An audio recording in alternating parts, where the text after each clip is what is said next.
The Fast Food of Enlightenment by Adia Elora Rothschild.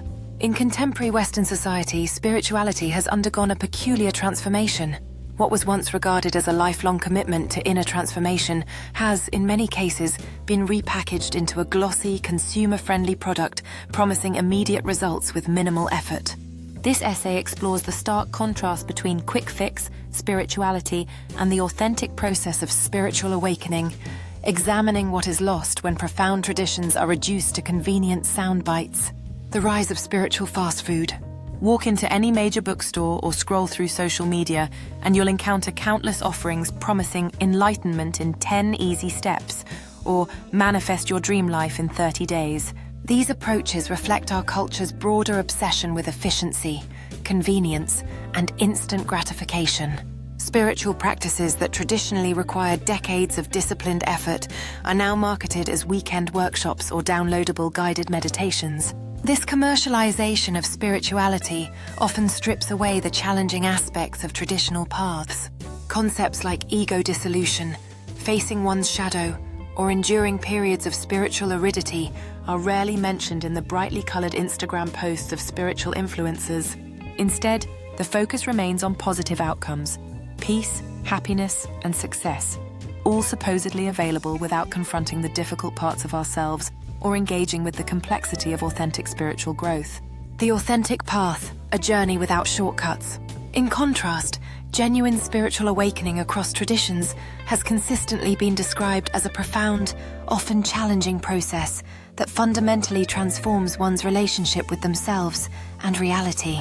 Whether through the Buddhist concept of the Bodhisattva path, the Christian dark night of the soul, or the Sufi stages of the nafs, authentic spirituality acknowledges that true transformation involves periods of discomfort, confusion, and even suffering.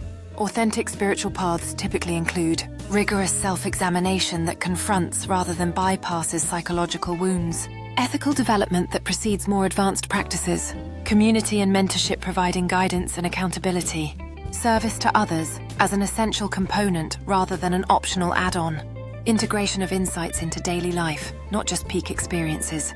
These elements require commitment over time. They cannot be compressed into a weekend retreat or reduced to a set of affirmations, no matter how appealing that proposition might be. What is lost in translation? When spirituality is reduced to quick fixes, several crucial elements are sacrificed. Depth quick fix approaches rarely engage with the philosophical foundations of spiritual traditions, treating techniques as standalone tools rather than elements of comprehensive systems of understanding. Cultural context.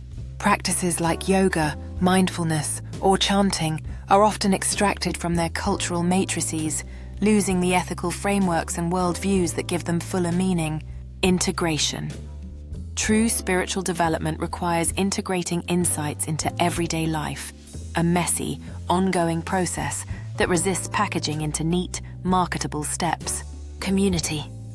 While traditional paths emphasize the Sangha, church or spiritual community, commodified spirituality often promotes individualistic practice that can reinforce rather than transcend ego structures. Finding middle ground. Despite these critiques, it would be unfair to dismiss all accessible forms of spirituality as inherently superficial. Entry points that meet people where they are can serve as gateways to deeper practice.